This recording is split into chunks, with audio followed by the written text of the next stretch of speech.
نحمده ونصلي على رسوله الكريم أما بعد فأعوذ بالله من الشيطان الرجيم بسم الله الرحمن الرحيم رب اشرح لي صدري ويسر لي أمري واحلل عقدة من لساني يفقهوا قولي السلام علیکم ورحمۃ اللہ وبرکاتہ۔ تو آئیے سورہ توبہ کی آیت 9 سے اللہ سبحانہ و تعالیٰ سے بات چیت کا سلسلہ سٹارٹ کرتے ہیں۔ سورہ توبہ کی آیت 9 to 11 میں مشرکین مکہ کے جرائم بتائے جا رہے ہیں۔ انہوں نے اللہ کی آیتوں کے بدلے دنیا کی تھوڑی سی قیمت لینا پسند کر لیا ہے اور اس کے نتیجے میں لوگوں کو اللہ کے راستے سے روکا ہے۔ واقعہ یہ ہے کہ ان کے کرتوت بہت برے ہیں۔ یہ کسی بھی مومن کے معاملے میں کسی رشتہ داری یا معاہدے کا پاس نہیں کرتے اور یہی ہیں جو حدیں توڑنے والے ہیں۔ لہٰذا اگر یہ توبہ کر لیں اور نماز قائم کریں اور زکوٰۃ ادا کریں تو یہ تمہارے دینی بھائی بن جائیں گے، اور ہم احکام کی تفصیل ان لوگوں کے لیے بیان کر رہے ہیں جو جاننا چاہتے ہیں۔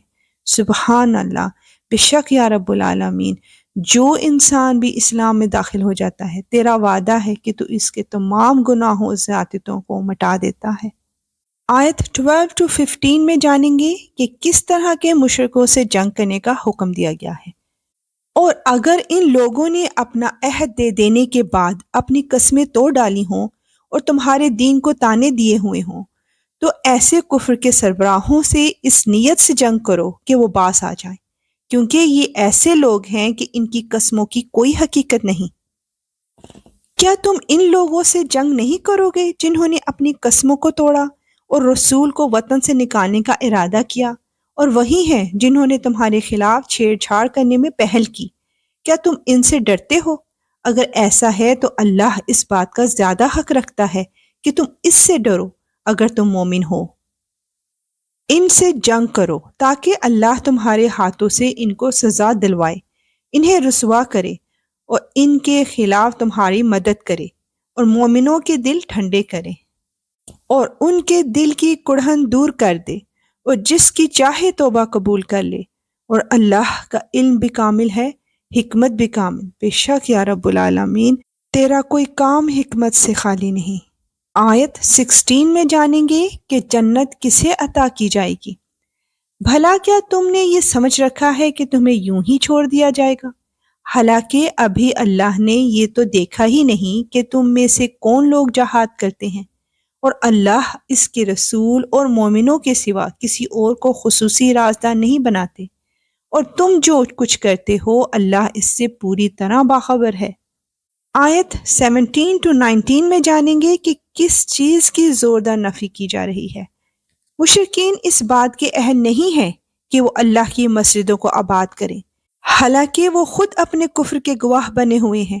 ان لوگوں کے تو اعمال ہی غارت ہو چکے ہیں اور دوزخ ہی میں ان کو ہمیشہ رہنا ہے۔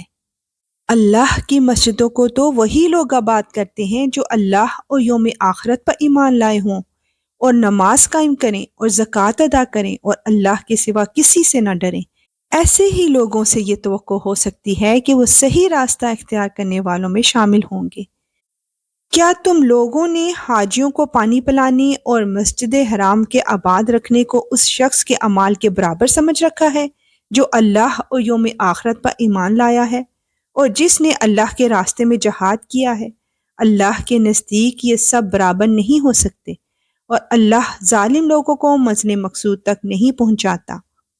بے شک یا رب العالمین، برائی اور اچھائی کا نتیجہ ایک جیسا نہیں ہو سکتا۔ آیت 20 to 22 میں جانیں گے کہ اللہ سبحانہ و تعالیٰ کے نزدیک عظیم اور کامیاب لوگ کون ہیں۔ جو لوگ ایمان لے آئے ہیں اور انہوں نے اللہ کے راستے میں ہجرت کی ہے اور اپنے مال اور اپنی جانوں سے جہاد کیا ہے، وہ اللہ کے نزدیک درجے میں کہیں زیادہ ہیں، اور وہی لوگ ہیں جو کامیاب ہونے والے ہیں۔ سبحان اللہ۔ ان کا پروردگار انہیں اپنی طرف سے رحمت اور خوشنودی کی اور ایسے باغات کی خوشخبری دیتا ہے جن میں ان کے لیے دائمی نعمتیں ہیں، وہ ان میں ہمیشہ رہیں گے۔ یقیناً اللہ ہی ہے جس کے پاس عظمت والا اجر موجود ہے۔ یا رب العالمین، تو ہمیں اور ہمارے تمام پیاروں کو ان لوگوں میں شامل فرما جن پر تیری رحمتیں نازل ہوں گی۔ آیت 23 میں ہم جانیں گے کہ دوستی کی بنیاد کس چیز پر ہونی چاہیے۔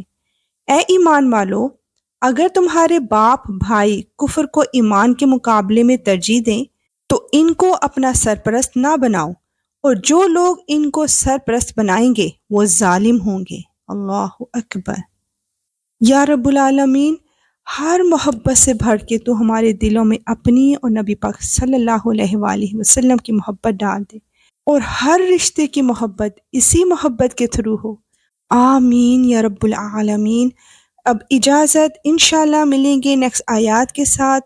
وآخر دعوانا ان الحمد للہ رب العالمین۔ سبحانک اللہم وبحمدک، اشہد ان لا الہ الا انت، استغفرک واتوب الیک۔ السلام علیکم ورحمۃ اللہ وبرکاتہ۔